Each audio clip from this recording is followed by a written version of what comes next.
Ya, senang rasanya mengetahui bahwa teman-teman masih setia bersama kami tentunya dalam siaran pendidikan interaktif persiapan ujian akhir semester. Masih bersama saya Asti Mohtar dan juga Bapak Nasrun Mirobi. Di segmen ketiga ini ataupun segmen terakhir nanti kami akan menggelar kuisi kuadran cerdik cepat cermat dan ceria. Jadi pastikan betul teman-teman juga mengikuti kuisi kuadran untuk mendapatkan hadiah menarik persembahan dari televisi edukasi.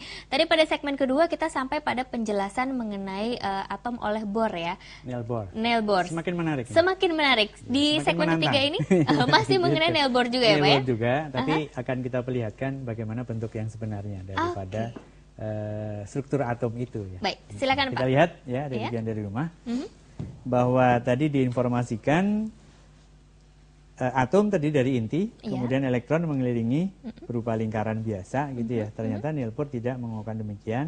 Jadi ada juga kalau lihat di tayangan televisinya bahwa tetap sama bahwa atom itu mempunyai inti yang muatannya positif walaupun nanti ada netral. Terus elektron selalu mengelilingi dengan lintasan-lintasan yang tertentu.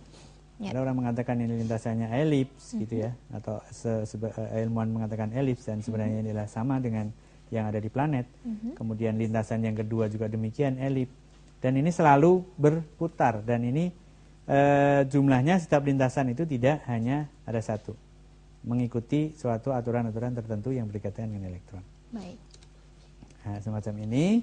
Jadi ini secara gambaran umumnya kalau kita ambil lingkaran, jadi ada yang di bawah, kemudian ada yang di atasnya lagi, terus ada yang di atasnya lagi. Selalu mengelilingi demikian ini. Baik. Gitu ya.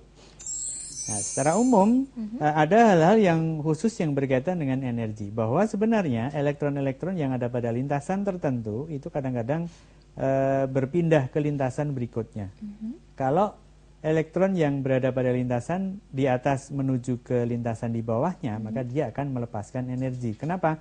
Karena tingkat energi di bawahnya itu lebih kecil daripada tingkat energi di atasnya. Jadi adik-adikku yang perlu ketahui bahwa energi pada tingkat dasar atau lintasan yang pertama itu meningkat ke atas, energinya menjadi lebih tinggi. Kemudian meningkat lagi ke lintasan berikutnya, energinya menjadi lebih tinggi dan seterusnya. Sehingga kalau ada elektron yang berpindah, dia akan melepaskan energi. Biasanya pelepasan energi ini berupa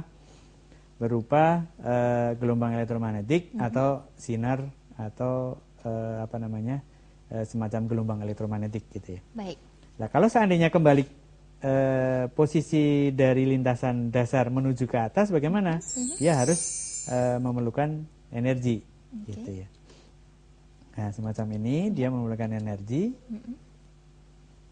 Dibutuhkan sejumlah energi untuk elektron-elektron yang ada di tingkat dasar itu menuju ke tingkat yang lebih tinggi. Baik. Atau istilahnya kita menyerap energi.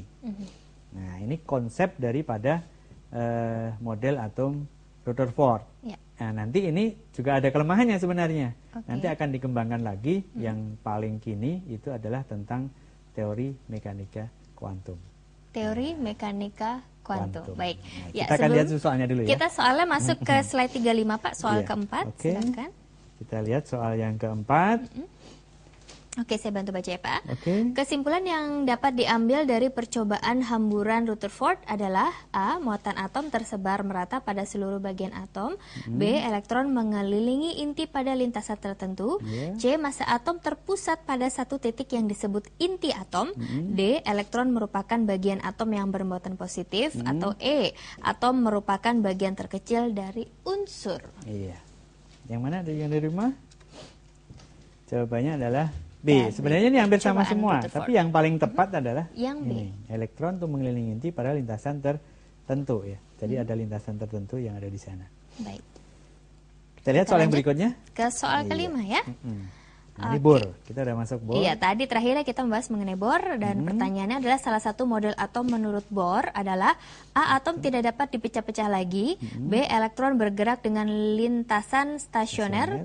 Atau C. Atom merupakan bola pejal bermuatan positif. D. Energi foton yang terpancar berbanding terbalik dengan F. Atau E. Tidak memiliki momentum anguler. Iya.